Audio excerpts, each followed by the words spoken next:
Class 11 second semester education বিষয়ের পরীক্ষার ঠিক আগের মুহূর্তে নিয়ে চলে এলাম এডুকেশন তথা শিক্ষা বিজ্ঞান বিষয়ে 5 মার্কের বড় প্রশ্নের লাস্ট মিনিট সাজেশন। পরীক্ষাতে 5 নম্বরের প্রশ্ন দুটি লিখতে হয়, 10 নম্বর রয়েছে। ভিডিওতে যে প্রশ্নগুলো বলে দেওয়া হবে সেই প্রশ্নগুলোই যদি তোমার পড়া থাকে, আশা রাখবো পরীক্ষাতে তোমরা বড় প্রশ্ন কমন পাবে। শুধু তাই নয়, এই ভিডিওতে প্রথমেই শেয়ার করব এডুকেশন বিষয়ে বোর্ডের তৈরি একটি নমুনা প্রশ্নপত্র। বোর্ডের তরফে কোন প্রশ্নগুলোকে নির্ধারণ করা হয়েছে নমুনা প্রশ্নপত্রে রাখার জন্য, বা নমুনা প্রশ্নপত্রে রাখা প্রতিটা প্রশ্ন কতটা গুরুত্বপূর্ণ সেটা আর বলার অবকাশ রাখে না। কাজেই এই ভিডিওতে যে নমুনা প্রশ্নপত্রটি শেয়ার করা হবে সেই প্রশ্নপত্রে থাকা প্রতিটা বড় প্রশ্ন খুব ভালো করে পড়ে রাখবে। পাশাপাশি প্রশ্নপত্রে থাকা প্রতিটা 2 মার্কের প্রশ্নও গুরুত্বপূর্ণ। সো প্রথম থেকে সম্পূর্ণ প্রশ্নপত্রটি আমরা দেখে নেব, তারপর তোমাদেরকে বলে দেবো 5 নম্বরের জন্য কোন প্রশ্নগুলোকে গুরুত্ব সহকারে পড়বে পরীক্ষার ঠিক আগের মুহূর্তে। সো প্রথম থেকে প্রশ্নপত্রটি দেখে নেওয়া যাক। প্রশ্নপত্রে 1 দাগে বলা হচ্ছে, নিম্নলিখিত প্রশ্নগুলির সংক্ষিপ্ত উত্তর দাও।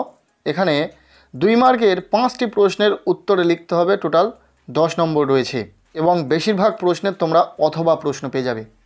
সো 2 মার্কের জন্য যে প্রশ্নগুলো এখানে রয়েছে দেখে নাও। প্রথম প্রশ্ন, ধারণার যে কোনো একটি বৈশিষ্ট্য উল্লেখ করো। এর অথবা দিয়ে প্রশ্ন, সংবেদন ও প্রত্যক্ষণের মধ্যে প্রধান দুটি পার্থক্য লেখো। দুটি প্রশ্নই ভীষণ গুরুত্বপূর্ণ। নেক্সট, বীর দাগের প্রশ্ন, বাল্যকালের যে কোনো দুটি সামাজিক চাহিদা লেখো। এই যে 2 মার্কের প্রশ্নগুলো তোমরা দেখছো, প্রতিটা প্রশ্ন খুব ভালো করে পড়ে রাখবে। পাশাপাশি বলে রাখি, আমরা নেক্সট ভিডিওতে 2 মার্কের জন্য যে প্রশ্নগুলো গুরুত্বপূর্ণ রয়েছে সেই প্রশ্নগুলি নিয়ে আলোচনা করব। পাশাপাশি তোমরা জানো পরীক্ষাতে 10 নম্বরের বড় প্রশ্ন হবে, 2টি প্রশ্নের উত্তর লিখতে হয়। সেই 10 নম্বরের প্রশ্নের জন্য কোন প্রশ্নগুলো গুরুত্বপূর্ণ সেগুলোও বলে দেব। কাজেই চ্যানেলে যারা নতুন রয়েছে অবশ্যই চ্যানেলটিকে সাবস্ক্রাইব করে রাখো। এরপর বীর অথবা দাগের প্রশ্ন, মনোবিশ্লেষণ বলতে কি বোঝো। সির দাগের প্রশ্ন, প্রাথমিক শিক্ষার দুটি প্রয়োজনীয়তা লেখো। এর অথবা দিয়ে প্রশ্ন, কিশোরকালকে ঝড়ঝঞ্ঝাকাল বলা হয় কেন। নেক্সট প্রশ্ন, নারী শিক্ষার বিকাশে বেগম রোকেয়ার যে কোনো দুটি কাজ উল্লেখ করো। ইম্পর্টেন্ট একটি প্রশ্ন, খুব ভালো করে পড়বে। শুধু 2 নম্বরের প্রশ্নের জন্য নয়, বেশি মানের প্রশ্ন হিসাবেও আসতে পারে, তাই খুব ভালো করে পড়বে। নেক্সট প্রশ্ন, চার্টার অ্যাক্ট বা সনদ আইন 1913 এর প্রধান গুরুত্ব কী ছিল। এরপর এর অথবা দিয়ে প্রশ্ন, জাতীয় শিক্ষা আন্দোলনের প্রধান উদ্দেশ্য কী ছিল। এই ছিল 2 মার্কসের কিছু গুরুত্বপূর্ণ প্রশ্ন যেটা বোর্ডের তৈরি নমুনা প্রশ্নপত্রে রয়েছে। প্রশ্নপত্রটি বোর্ডের তৈরি নমুনা প্রশ্নপত্র হলেও আমরা তোমাদের স্পষ্ট দেখানোর সুবিধার্থে সেই প্রশ্নপত্রটি সরাসরি না ব্যবহার করে প্রশ্নপত্রে থাকা প্রশ্নগুলি টাইপ করে নিজেরা এই ভিডিওতে তোমাদের সামনে প্রশ্নগুলো উপস্থাপন করছি। এরপর প্রশ্নপত্রে 2 দাগ বলা হচ্ছে, নিম্নলিখিত প্রশ্নগুলির সংক্ষিপ্ত উত্তর দাও। এখানে রয়েছে 5 নম্বরের বড় প্রশ্ন, 2টি প্রশ্নের উত্তর লিখতে হবে। টোটাল 10 নম্বর রয়েছে। প্রত্যেককে বলবো এই 5 নম্বরের বড় প্রশ্ন, এই প্রশ্নপত্রে থাকা প্রতিটা প্রশ্ন ভীষণ গুরুত্বপূর্ণ। প্রথম প্রশ্ন, মনোবিজ্ঞান কিভাবে শিক্ষার বিভিন্ন ক্ষেত্রকে প্রভাবিত করে তা ব্যাখ্যা করো। এর অথবা দিয়ে প্রশ্ন, মনোবিশ্লেষণ কাকে বলে, এর সাথে মনোবিশ্লেষণের শিক্ষাগত প্রভাব লেখো। নেক্সট প্রশ্ন, প্রাথমিক শিক্ষা ও স্ত্রী শিক্ষা প্রসারে বিদ্যাসাগরের অবদান সংক্ষেপে আলোচনা করো। ভীষণ গুরুত্বপূর্ণ একটি প্রশ্ন, খুব ভালো করে পড়বে। এর অথবা দিয়ে শেষ প্রশ্ন, ভারতে শিক্ষার বিকাশে ও সমাজ সংস্কারে সাবিত্রীবাই ফুলের অবদান সংক্ষেপে লেখো। এই প্রশ্নটিও অত্যন্ত গুরুত্বপূর্ণ, প্রত্যেককে বলবো প্রশ্নগুলি খুব ভালো করে পড়বে। আর একটা বিষয় তোমরা লক্ষ্য করবে, এখানে যে প্রশ্নগুলো রয়েছে হয়তো এই প্রশ্নগুলোকে ইম্পর্টেন্ট প্রশ্ন হিসাবে তোমাদের স্কুলের শিক্ষকেরা চিহ্নিত করেছেন, তোমাদের হয়তো এই প্রশ্নগুলো খুব ভালো করে পড়তে বলেছেন। আর সবচেয়ে বড় কথা, স্কুলের শিক্ষকেরা প্রশ্নপত্র তৈরি করবেন, সেক্ষেত্রে স্কুলে যে সমস্ত ইম্পর্টেন্ট প্রশ্ন নিয়ে আলোচনা করা হয়েছে, কোন প্রশ্নগুলোকে চিহ্নিত করেছেন শিক্ষকেরা, সেই প্রশ্নগুলিকে অবশ্যই তোমরা জোর দিয়ে পড়বে। টিচার্সরা যে প্রশ্নগুলো বলে দিয়েছেন অবশ্যই সেই প্রশ্ন থেকে প্রশ্ন পরীক্ষাতে আসার সম্ভাবনা ভীষণভাবে রয়েছে। এটাই কিন্তু মূল কথা। স্কুল থেকে যে প্রশ্নগুলো ইম্পর্টেন্ট প্রশ্ন হিসাবে বলা হয়েছে সেই প্রশ্নগুলোকে আগে পড়বে তোমরা। এরপর প্রশ্নপত্রের 3 দাগ বলা হচ্ছে, নিম্নলিখিত প্রশ্নগুলির সংক্ষিপ্ত উত্তর দাও। এখানে 10 নম্বরের বড় প্রশ্ন প্রশ্নপত্রে রয়েছে।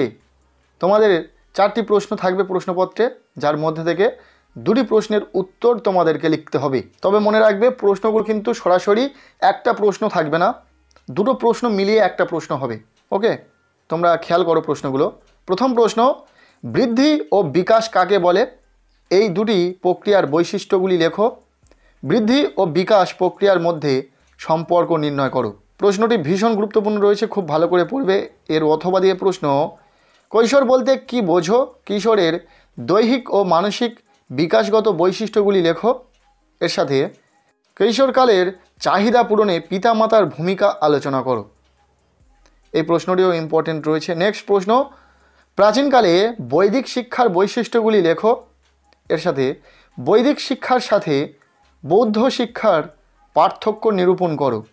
ইম্পর্টেন্ট একটি প্রশ্ন, খুব ভালো করে পড়বে। এরপর এখান থেকে শেষ প্রশ্ন, মধ্যযুগের ইসলামীয় শিক্ষা ব্যবস্থার বৈশিষ্ট্যগুলি লেখো। মুসলিম যুগের শিক্ষার সুবিধা ও অসুবিধা উল্লেখ করো। সো এই ছিল ক্লাস 11-এর সেকেন্ড সেমিস্টারের এডুকেশন পরীক্ষার একটি নমুনা প্রশ্নপত্র, সম্পূর্ণরূপে বোর্ডের তৈরি মডেল প্রশ্নপত্র, যেটা তোমাদের সাথে শেয়ার করলাম। পরীক্ষার ঠিক আগের মুহূর্তে এই প্রশ্নপত্রে থাকা প্রতিটা প্রশ্ন খুব ভালো করে পড়ে রাখো। এখান থেকে তোমাদের পরীক্ষাতে প্রশ্ন আসার সম্ভাবনা ভীষণভাবে রয়েছে। এরপর আমরা দেখে নেব এডুকেশন পরীক্ষাতে 5 নম্বরের বড় প্রশ্ন হিসাবে কোন প্রশ্নগুলো গুরুত্বপূর্ণ রয়েছে, সেই গুরুত্বপূর্ণ প্রশ্নগুলি একটু মনোযোগ দিয়ে দেখে নাও প্রশ্নগুলো। প্রথম প্রশ্ন, মনোবিজ্ঞানের লক্ষ্য, প্রকৃতি সাথে পরিধি, গুরুত্ব আলোচনা করো।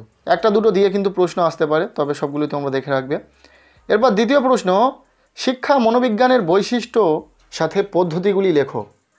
এরপর 3 নম্বর প্রশ্ন, শিক্ষা ও মনোবিজ্ঞানের সম্পর্কটি ব্যাখ্যা করো।